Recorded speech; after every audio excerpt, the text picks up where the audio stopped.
Yo, Brandon Ramsey, how Yo, you doing, my guy? It's another fresh episode of KSR Zoom action. As always, your host, Zach Gagan, joined by my co-host, as I just said, Brandon Ramsey. We got a fun episode today for everybody, but before we even start with all of that, gotta do the Stephen Peak love. Everyone Mhm. like, comment, subscribe, send us some questions if you got this. I know I say this all the time. This might be a lighter episode. We end up going for like 6 hours, so we'll see what happens today. But yeah, if you got any questions on Ryan Hampton, that's who we're going to be talking about today. Go ahead and drop some of those in the chat. We'll try and loop around to those as we go along. Yes, so let's kind of step back for a second. Kentucky and Mark Pope landed. I mean, at least by the rankings, landed his best recruit, his highest ranked recruit as a head coach. He is ranked number 6 by Rivals individual rankings, and then the Rivals industry ranking, I believe has him 12th, number 12. So right on that border of a top 10. Some might even have him firmly in the top 10, depending on who you're talking to. But like a borderline 5-star in pretty much every single service that's out there right now. Massive, massive commit for Mark Pope. It came on the heels of the Milan Momcilovic commitment as well. So you get a little bit of that recruiting momentum for Mark Pope, something that he just, I mean, quite frankly, did not have for the first three whole 36 months that he was the head coach of Kentucky. He just didn't really have any of this momentum. Now it seems like he actually does have a little bit of that going into another. You got some live periods coming up as well, so it was just really good to have those two kind of hit back to back with Momcilovic and Hampton. And Hampton's a good player. 6'6", turned 18 years old in May, so he'll be 19 by the time he gets on campus next season. There was some reclass talk of maybe him joining college ranks this coming season for 2026-27. He has reiterated, his brother, his dad, everyone under the sun has said that he is sticking in 2027. I personally think that's a good thing because I think another year of development in high school will do him a lot of good before he goes into the college ranks. Like I said, 6'6". I read a 24/7 article saying that he has a +4 inch wingspan, so you can look at a 6'10", 6'11" wingspan on him as well. That's really nice for a guy his size. He's just like a big, strong, kind of burly, athletic wing. Likes to play a little bit of bully ball, tough shot maker, tough shot taker, downhill guy, wants to get out and run in transition, all those type of things. So maybe not the prototypical guy you think of for running a Mark Pope offense, but in terms of just overall talent level, like just an absolute win from that perspective. So Brandon Ramsey, before we start jumping into the film, just what are your first impressions of Ryan Hampton? Did you ever get to see him play in person doing all your EYBL travels? I'm sure you've seen him at least once, kind of before this whole commitment news kind of came in, but just what are your overall thoughts on Ryan Hampton before we really start to dive into the film? Yeah, I actually got to see him very recently out in Kansas City. Watched a couple of his games so it was the weekend after the May live period. So this would have been session 3 of EYBL. So when Okay. He Jack was and on Night Jacob went down to Riders. Memphis, then the following weekend I was out in Kansas City. So got to watch a couple of his games there. This is after he switched from Live On to the Night Riders, and they actually went 4-0 out in Kansas City. He averaged like 21.5 points a game. Probably played his best basketball in the spring that weekend when I was there. So that was good to see. And it was funny too.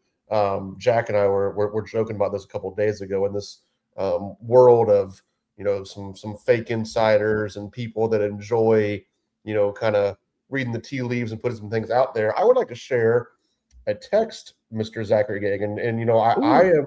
I am famously not a scoops guy.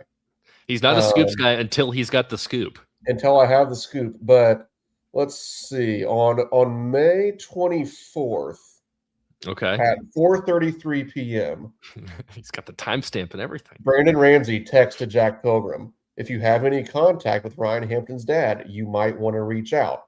And then I added a few. I'm not going to share the rest of the text, but me and Ryan Hampton's dad had a conversation that day, and there were some things said that turned out to be interesting, seeing as how he committed, whatever, a week or so ago now. So let's just say I think An I had a RPM first, pick. Zach. Yeah, Yeah. I mean, May 24th, 4:33 p.m. I had this news. No, but yeah, anyway, that was just kind of a funny anecdote from the time in Kansas City. But he is a very talented player. As we get into the film, I think we have some really good clips for showcasing like why he is a 5-star top 10 player, and also why there's some work to be done in terms of him like contributing at a high level in SEC play. He definitely needs to get stronger. He needs to rein in the shot selection a little bit. As you said, he's a tough shot taker and a tough shot maker. That can be both a good thing and a bad thing. Like the efficiency isn't necessarily there. He is kind of more streaky and volume oriented as a scorer than he is like 3-level efficiency. But when you're 6'6", you have some of the athletic tools that he has. He's really fluid with the ball in his hands. I like him as a ball handler, which is something, again, we talk a lot about some of the issues Kentucky had dribbling the basketball last season. I think that there's some significant upgrades here in 26-27. I think he's a guy going forward another year that can help you as a guy that's probably going to play like, he's probably more of a prototypical 2 than a 3, but I think for all intents and purposes, he's going to play the 3 because he's 6'6" and bigger. Like I would expect he's going to play with 2 guards that are smaller than him. A lot of times I would put it like that. So if he's probably going to be your 3rd guard out there, or your kind of more wing-oriented guard in a lot of lineups, I would believe. So I like his ball handling from that standpoint. I think there would be some matchup issues for some smaller guards with him, maybe some bigger guys he can beat off the dribble, that sort of thing. He is a scorer in every sense of the word. And there's going to be games where, he gets you 16 points on 18 shots. There's going to be games where he gets you, 20 points on 8 shots, and you feel really good about it. But overall, this does it continues to quiet some of the concerns that you had about Coach Mark Pope and about this staff. Like, obviously going out and getting Milan Momcilovic, I think answered some of those concerns sort of in the short term. But now, that this is the first. Not only is it a 5-star top 10 prospect, this is the first prospect that Coach Pope has gotten to commit out of high school that doesn't have a very direct connection to the program. I mean, like Jasper Johnson and Malachi Moreno grew up here. Jasper was a multi-time legacy. Mason Williams, dad's on the staff.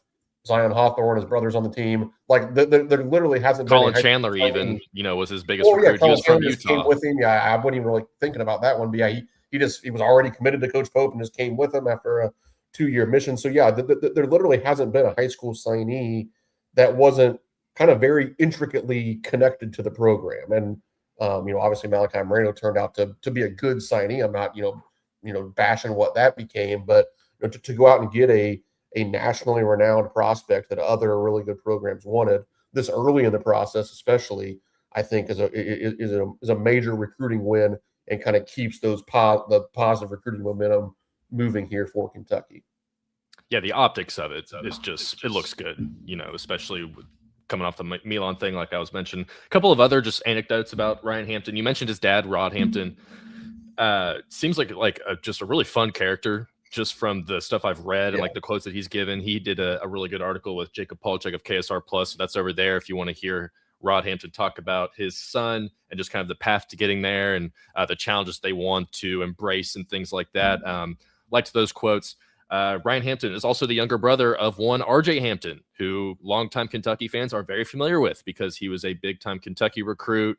Was he the 2019 class? That sounds right. Maybe even later than that. Yeah, it would have been right around there. Yeah, and he went played with the New Zealand Breakers or whatever. Yeah, he was. There was like that 1 or 2 year stretch where a lot of high school guys were just kind of going overseas. It was like pre-NIL, so things changed a lot, obviously.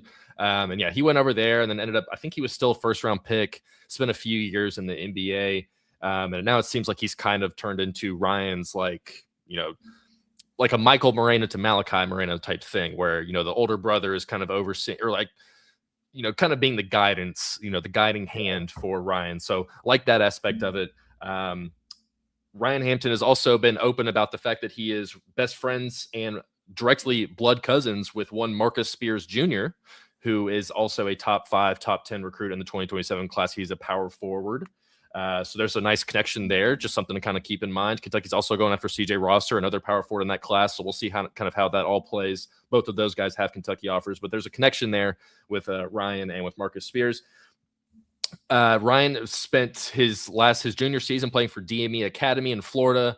He was on part of the grind session. So there's actually a decent amount of games and stats and clips and stuff out there on him if you wanted to go look at that stuff. 20 points a game, 5.5 rebounds per game for DME this past season.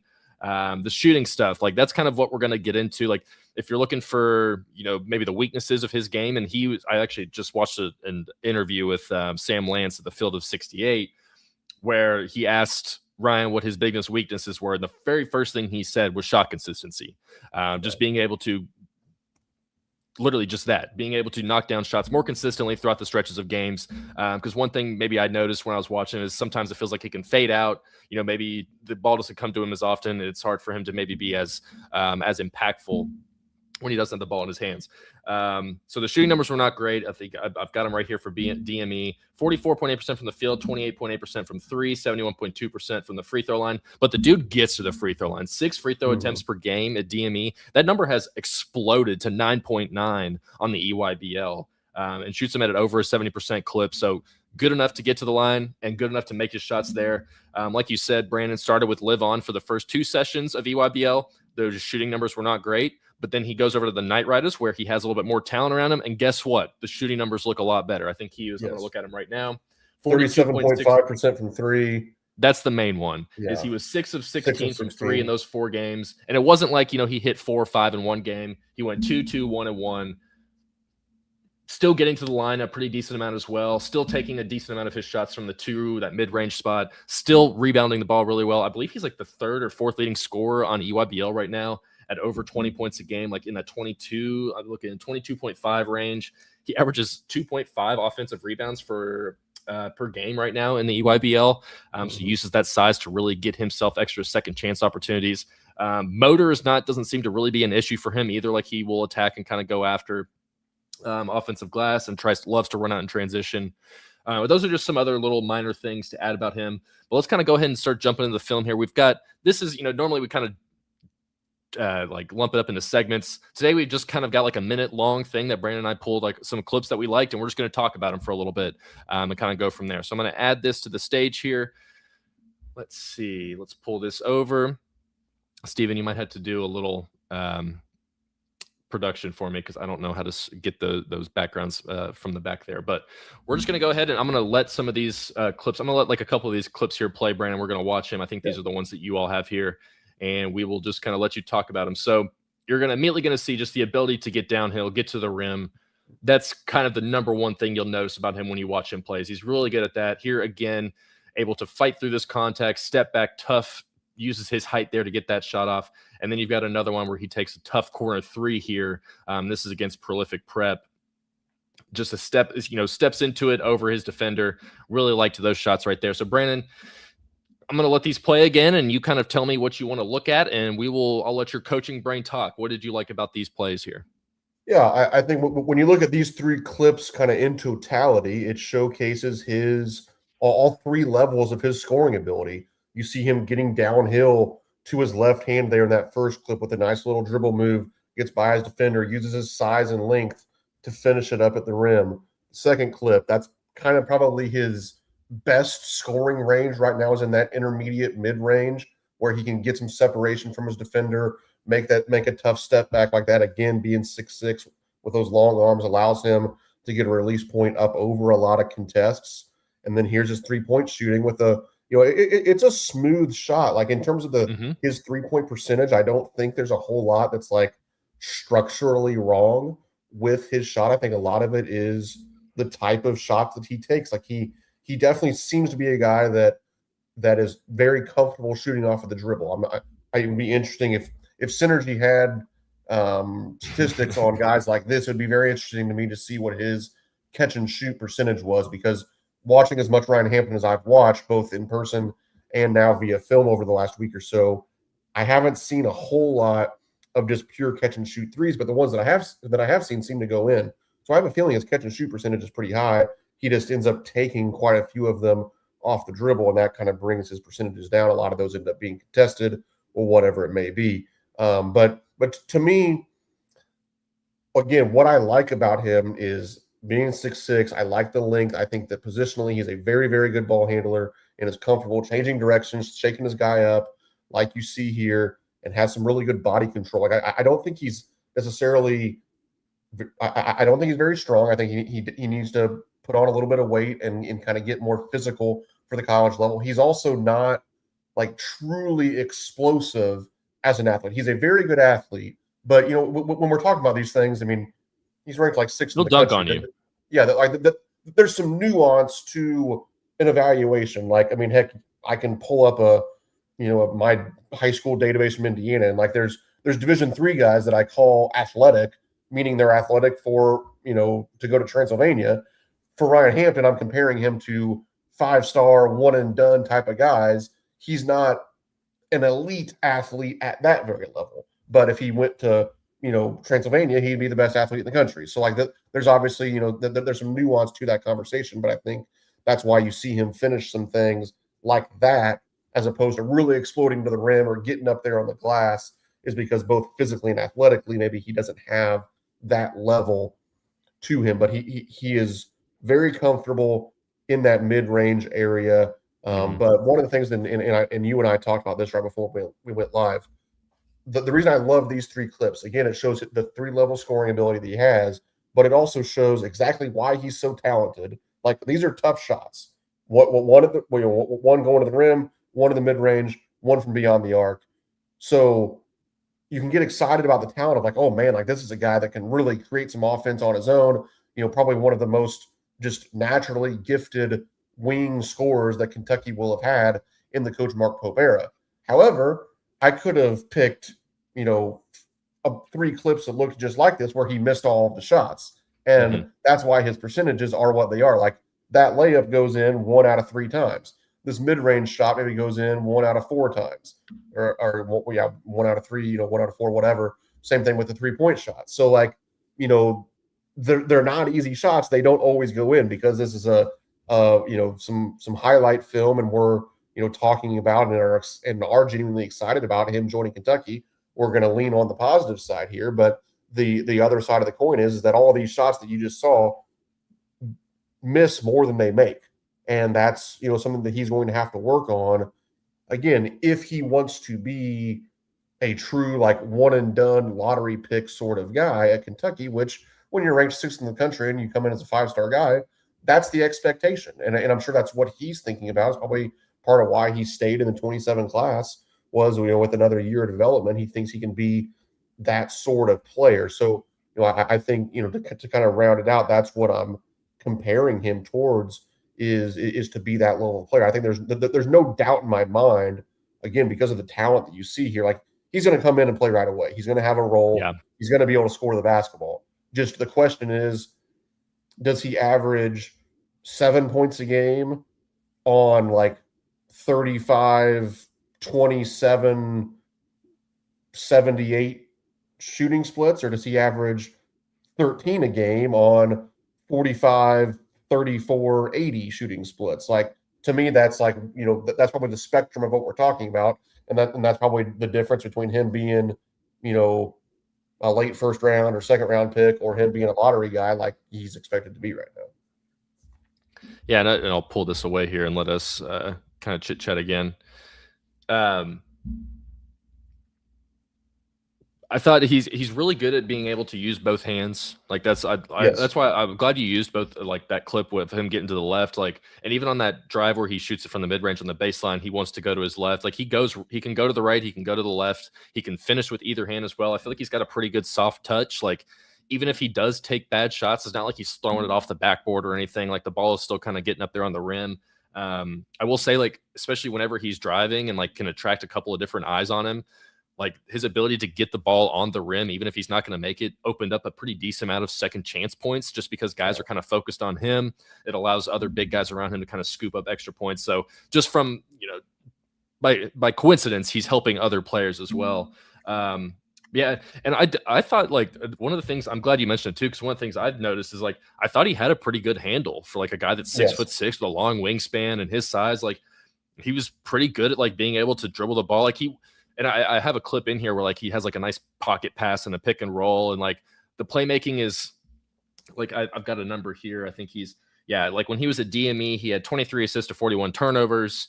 That number really hasn't changed too much since he's gone an EYBL either, but that's not, he's not a playmaker or a passer. It's just like if he can get himself in situations, he's got enough eyes on him, he can kind of find other guys. But yeah, I did think the ball handling was pretty good. And that was the second thing he told Sam Lance, after his shot consistency, he said he wanted to get his ball handling improved.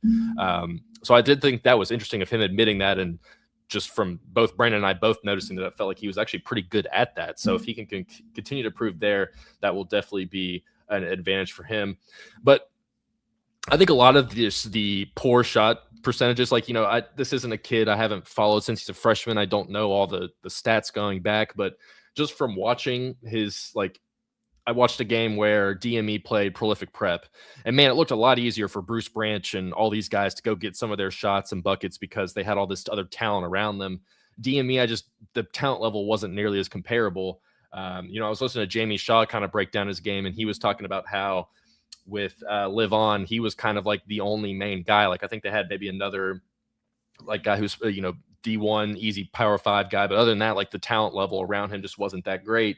And all of a sudden, he goes and plays with a team of Knight Riders who does have more talent and more like potential 4 and 5 star guys around him. And all of a sudden, his numbers start to look a little bit better. So I'm interested to see how. Do they have another session before Peach Jam EYBL? Yes, so they'll be in Vegas the first live period of July, which is like the 9th through the 12th. Gotcha. And then Peach Jam 2 weeks after that. Yeah, and then they pretty much go straight just because the travel is crazy for these kids. They pretty much will go straight from Las Vegas to North Augusta, South Carolina for Peach Jams. I think technically Peach Jam starts like on the 15th or something like that. That's right. So, yeah, it is like a 2-week thing or something. I always forget that it takes forever to finish that. Yeah. So I'm interested to see. Yeah. I'm interested to see how his if his shooting numbers kind of continue to stay where they are with Knight Riders as they continues along to session 4 and then to Peach Jam. So that's something I'll kind of just be watching to see if it is just kind of does he just need to maybe play with better ball handlers, better guys around him? Is that just going to help him a little bit? Maybe take some of the ease some of the pressure off him, because he does shoot a lot. I'm looking at the shooting numbers right now.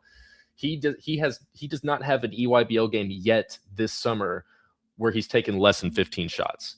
He's got 2 games with 22 shots. Like he averages around 18, 19 shots a game.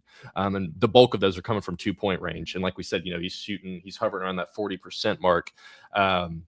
So, what is that? Is that just some of the talent around him? Is he just maybe getting ahead of himself a little bit? That's why I think another year of development in high school, at DME or wherever he ends up playing, if he goes to a different school next year, will definitely be very beneficial for him.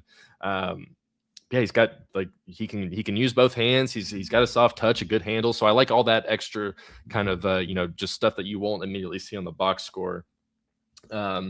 Anything else you want to touch on those before we kind of jump into the next set of clips here, Brandon? No, let's roll into these, and then I think some of these next clips will bring a few more discussion points. Gotcha. So I think I've got at least 3, maybe 4 here, but I'll let these ride as well. And I'll just let these play, and we'll talk about them, and we'll let them go. So I think this might have been my pocket pass. Yeah, so that's the nice little pocket pass he's got there off the pick and roll. This was playing with Live On as well against that same Knight Riders team he is currently on now.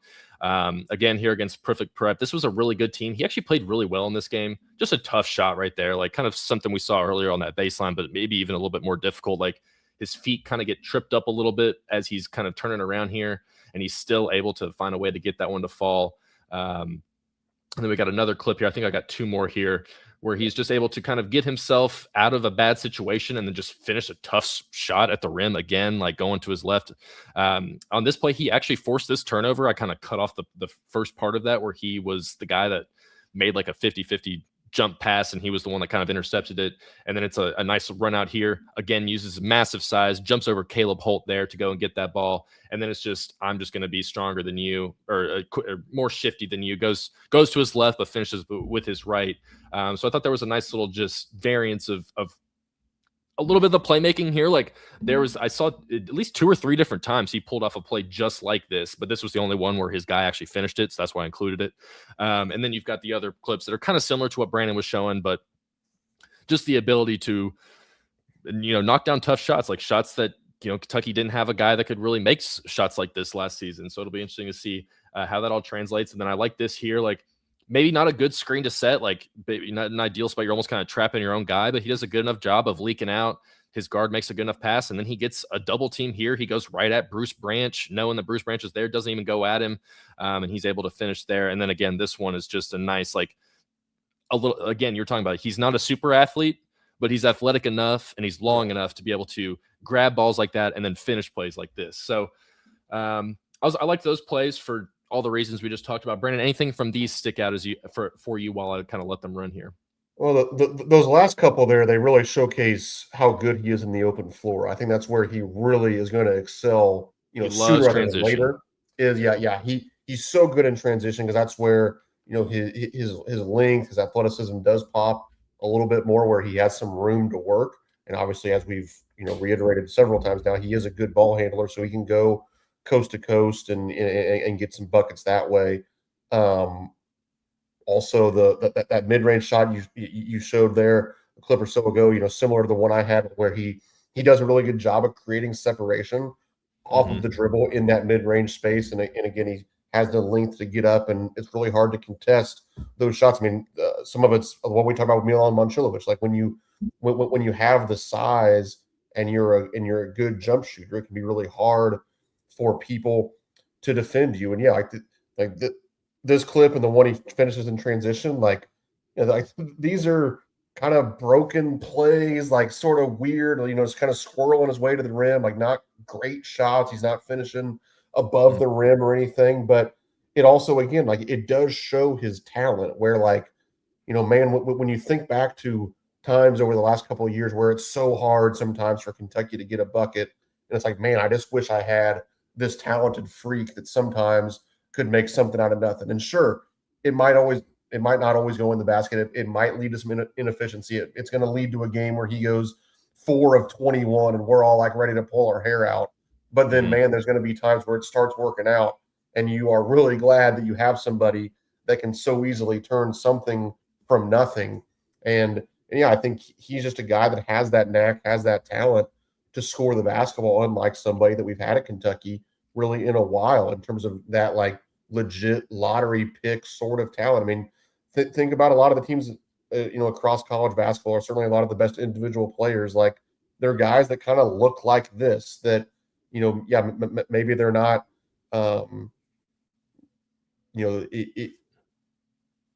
You have highlights and you have lowlights, but at the end of the day, it's the talent that really shines through. I think that's what you're going to get with Ryan Hampton. That's the part that you can be excited about. And quite frankly, I mean, he's got another year to get a lot better. I mean, we're talking about needing to get a little bit stronger. We're talking about reining in the shot selection a little bit.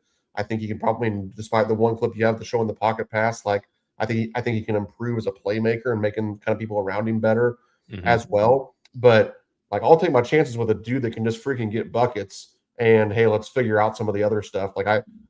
I'm more than ready, Zach, to have a project like that, as opposed to a project of he doesn't dribble very well. He shoots 30% from three, but he does rebound. Okay, great. I mean, and it's not to say that the last couple of years have been terrible by any means, but we've had more than our share of guys who aren't supremely talented at basketball, and this guy is supremely talented at basketball. And if the worst thing that comes with it is needing to learn how to become more efficient, that's why he still has 16 months before he's going to have to play a meaningful basketball game for Kentucky. So I really have no worries about him figuring it out by the time he gets here, especially again given his pedigree and everything. I think that there's reason for optimism in terms of him continuing to improve and get better.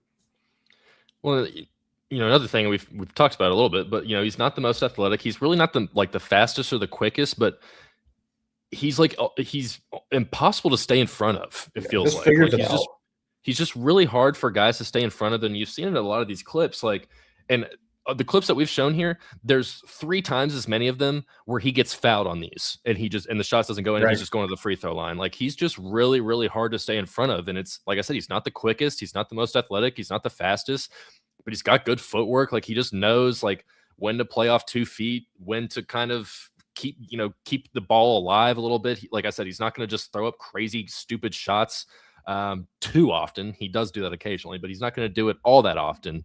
So I really like those sort of all that just projects well, at least in my eyes, to the next, like to the college level and beyond. Like that's stuff that you can kind of fine tune a little bit. So yeah. I think I had something else I was going to. Oh, and defense. I didn't think he's actually a bad defender at all by any means. I think. I'm glad you mentioned that. Yeah. Just like the size alone and the length that he has really makes him a good, like, he's going to be a good plus guy. Or he's not going to be a negative on defense. Like, I don't know if he's going to be a plus guy. Like, he doesn't have like good steals and stocks numbers and stuff like that. Like, he's not doing a bunch of highlight, playmaking stuff on defense. But he's a good rebounder. He knows how to finish plays. He'll crash the glass a little bit, so he can help ward off guys from that. And like a lot of the games I was watching, he was going up against Bruce Branch and guys like that. So to be able to get around those guys, I think was pretty impressive. And eventually, as long as if the shooting touch can come and it ticks up a little bit, you're definitely looking at a very, very impressive player. So in terms of the defensive side, what I think I think he's Cam Williams. Like, yeah, he's not a guy that's maybe going to bring the counting stats. Like the thing about Otega Oweh, like he was a counting stats defender. He was going to get you 2 steals a game, but then you were also going to those steals were going to be dunks right. But then you're going to go follow me on Twitter, and you're going to watch 3 clips every Sunday morning of Otega Oweh out to lunch defensively, letting his guy just go around a screen for a 3. Whereas Cam Williams, maybe he's not going to have the highlight plays, but I'm going to have 3 clips of him staying in front of his man and contesting and getting him to miss a shot and then going to rebound it. I think that's what not CJ Rosser. I hope we do one of these about CJ Rosser one day. Boy, that'd be awesome. But Ryan Hampton, I think he's going to stay in front of the ball. He moves his feet well. He's long. He's going to be able to contest shots, get people to miss, and he has shown that. I mean, he's an excellent offensive rebounder, but a good defensive rebounder too, positionally. So yeah, I really do think that he can be a more than serviceable perimeter wing. Like he's going to be able to guard probably 2 through 4 pretty consistently at the college level. And I think that, I think in people always love player comparisons. I think at least on the defensive end, hoping he has a Cam Williams type impact, I think would be what you're looking for out of Hampton. Yeah, I've been hesitant to say this, but I'm just going to say it anyways, and hopefully no one just takes it out of context. But I'm not comparing this guy to this player at all. Whenever I see some of these like step back jumpers and stuff like that, I see Michael Porter Jr. I see like the similar type stuff, like a big, like tall, long wing. Michael Porter Jr. is like 6'9", I think 6'10", even depending. So shorter than him, but like his ability to kind of get that footwork and get himself into the lane and be able to generate, jump shots and kind of make tough shots look a little bit easier than they are. I see shades of Michael Porter Jr. I think the actual jumper itself is kind of just a little bit similar. Michael Porter Jr. is obviously a little bit more clean and fine-tuned, but he's also, he was a max player as well. So. The Michael Porter Jr. comparison might be even better when we do land CJ Rosser, because CJ Rosser is like 6'9", 6'10", kind of like Michael Porter Jr. I mean, those guys might even have that one. Yeah, those guys might even have more in common than these two. But no, you're right. I mean, in terms of that kind of tough shot maker sort of vibe and the bigger, longer wing, that it certainly fits. I like Captain Crash. Zach says he's going to be much better than Michael Porter Jr. Yep, you heard it here first. Yeah, folks. Put it on Twitter, print the shirts.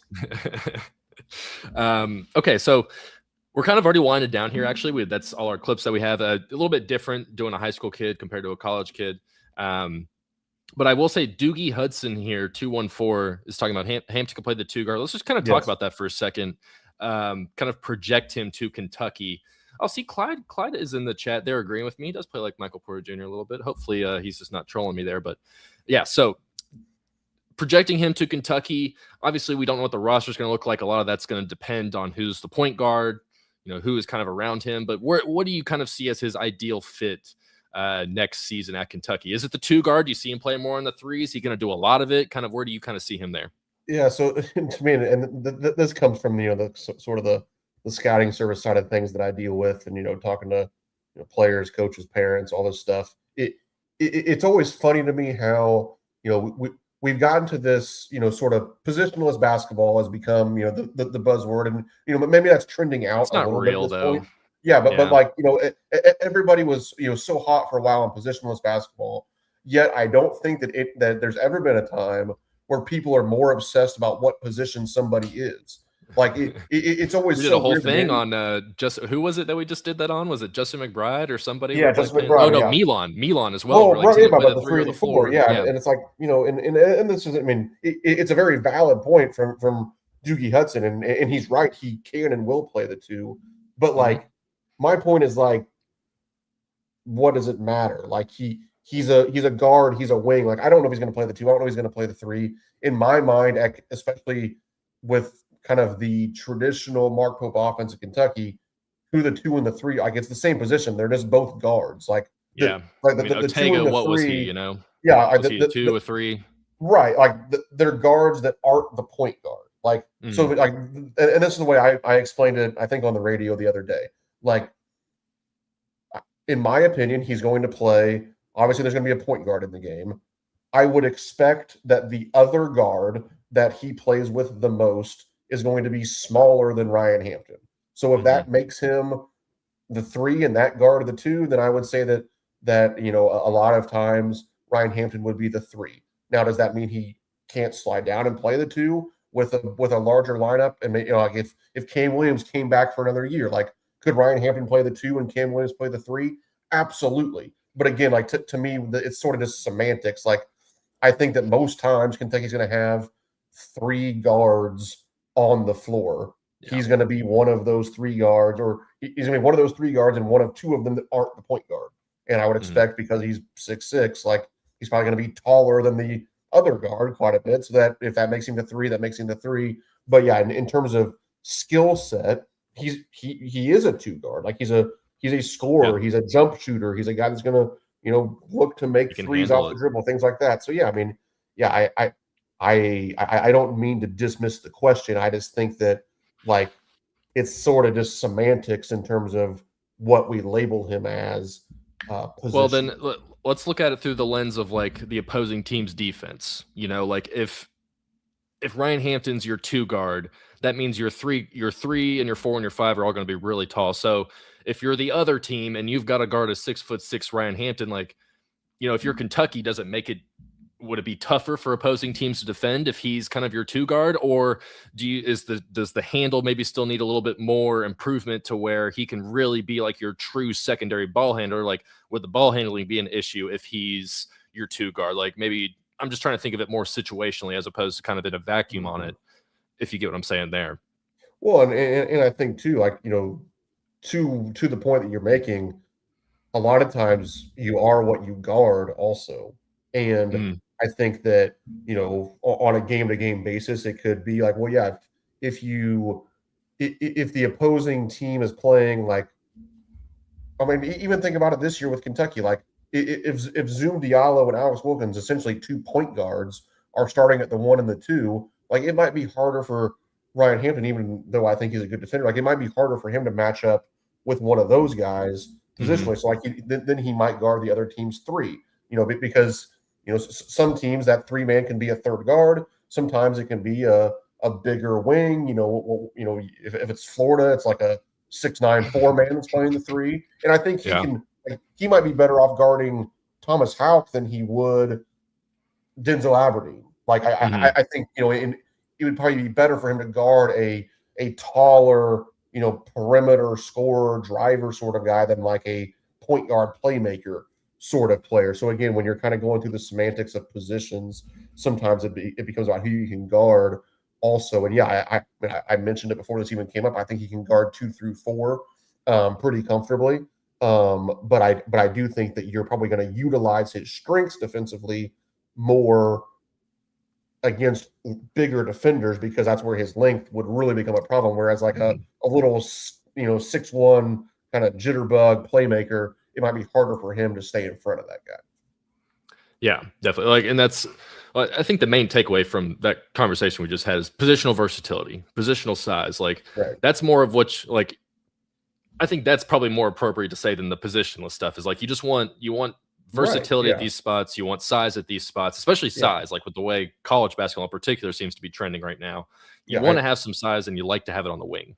Right. I mean, to me, it's like the fact that we're not really arguing about this, but like the fact that we're discussing it like this is a positive. Like this is a good thing to have. Of like, is he a 2 or is he a 3? Is Milan Mancelovic a 3 or is he a 4? Like the fact that people can have very rational takes on all sides of the equation and like nobody's really right or wrong. That's a good thing for Kentucky because yes, that goes to that positional versatility and guys being able to slide into different slots, given different matchups, given different games, given different roles, given different defensive matchups.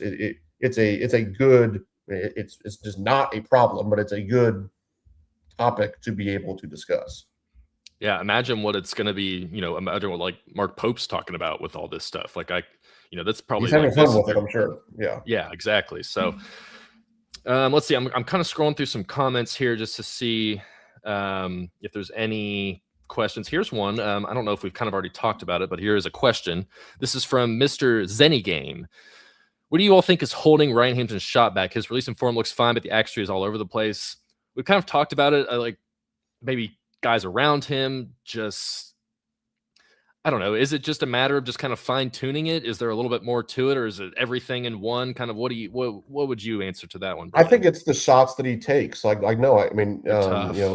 Game's right. Like the release, the form. Like sure, if you took him to a shot doctor, everybody's gonna tweak some things here or there. But a lot of times, at this stage in the game, especially when somebody's shot's not bad, like you're not gonna really mess with the mechanics of Ryan Hampton's shot at this point. And I don't think it needs a whole lot of messing with. I think it's just like can you get him more open shots at Kentucky than he takes in a EYBL setting?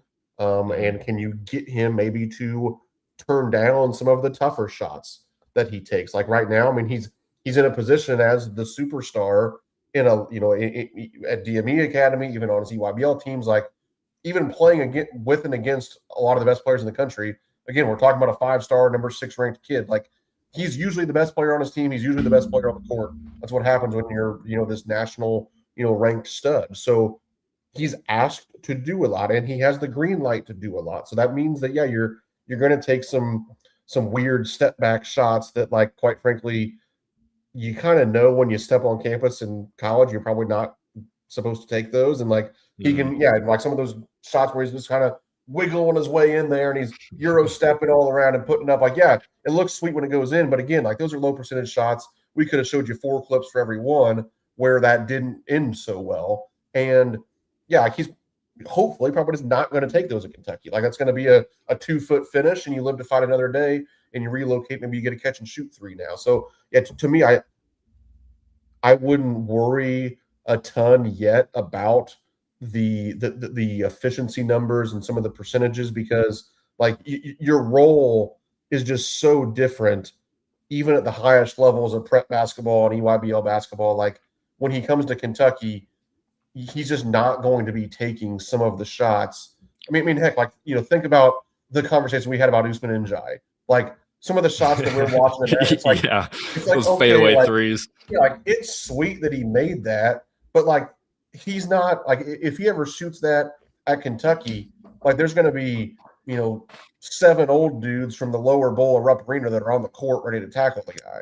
So like you just don't have to worry about it to some extent. Like it's going to work itself out, and I think that he's going to have a natural progression in his shooting numbers just by being surrounded. I mean, you even alluded to it, just the progression of going from Live On to Knight Riders. Like he was on a better team. They went.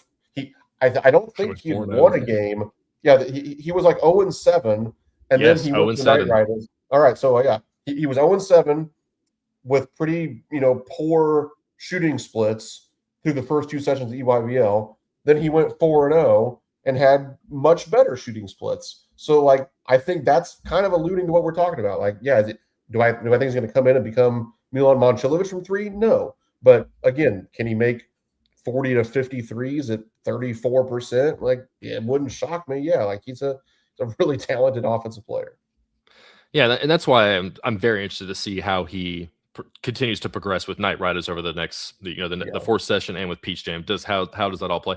And I think that's going to be an internal debate that Pope's going to have as well, is like, the Jasper Johnson comparison's not what I'm trying. Like, I'm not comparing them as players. I'm kind of comparing the role of, like, Jasper came from OTE where he was kind of allowed to shoot and do whatever he wanted. And then at Kentucky, like, he's best with the ball in his hands, but the shot making didn't really translate because he was taking tough shots in high school, and those tough shots still went in college, to his credit, but just maybe not as often as you wanted. Like, it felt like the level up kind of hurt him a little. Like with Ryan Hampton, he's best when he's shooting the ball. He's best when he's got the ball in his hands. He's trying to get downhill. So you want to embrace that and give him the ball and allow him to do that. But how much, you don't want him to go and shoot 15 shots a game either, especially if he's only going to make 38% of them. So there is that kind of internal push and pull of, like, how long is his leash in terms of his offensive green light? Like, how much time do you actually give him? How much leeway do you give him? So that'll be interesting to see how Mark Pope deals with that as well. Because, if we use the Jasper Johnson example, it's not a good one, but it's just kind of the first thing that comes to my head, where guy in high school shot a lot. It just didn't really translate as well into college. And Jasper was just smaller and a little bit, skinnier and not as strong. So we'll see, like, maybe that'll work in Ryan's benefit going to college. And then if you get, like, he's also just a bigger frame than Jasper was. So if you, and I don't know, I'm not comparing him to Jasper. I'm sorry I keep bringing it up, but he's got a bigger frame. So I feel like if you put him in a college weight room, you're going to notice some differences pretty quickly from him as well. That's more just assuming, though, on my end, what they say about that. So, Brandon, unless you have anything else, I think we're going to kind of wind things down here on our friend Ryan Hampton. I know we talked about doing a Big Frank episode. Ryan Hampton has stolen the show for that. We got Alan here in the comments. His assist number should go way up at Kentucky. I think they should too. They just should naturally, especially if he's playing with, and go way up. Well, maybe not way up, but, like, he shouldn't have a 1-to-2 assist to turnover ratio at Kentucky, like maybe closer to a 1-to-1, because he really doesn't turn the ball over that much as well either. But or Ryan doesn't. So yeah, we'll do a. He shoots it before he can turn it over. Yes, fair enough. So we'll do a Big Frank episode probably next week, unless Mark Pope gets another commitment. Which, hey, we'd love to talk about another. Bring him on, baby. Top 10 5-star guy here. And then we have some other ideas in store throughout the rest of the season. We're definitely going to do some sort of Q&A, like a mailbag type thing. We'll probably try and get those questions on KS Board. So, but if you haven't gone to KS Board, I think it's a 50% off for first-time members right now. There's a link for that all over KSR if you want to get KSR Plus and KS Board. Also, while you're here, like, comment, subscribe if you've made it all the way. Shout out to everybody. The Milan episode we did last week, I think, was our best one we've ever had. So big shout out. Thanks to everyone who's been watching. Our moderators, Holly and Captain Crash, shout out to them. Shout out to Steven in the back producing for helping us with all of this. But I guess that'll probably do it here for us with the Ryan Hampton episode. Mark Pope's biggest commit as Kentucky, as a just head coach in general. So massive shout out to him. He's kind of changing the perception of him as a recruiter a little bit, at least. And, it only took a week, and all of a sudden he's kind of flipped the narrative 180. So good for him on that. Ryan Hampton's going to be a cat. He's going to be fun to watch, and we'll see you all next time. Go Cats.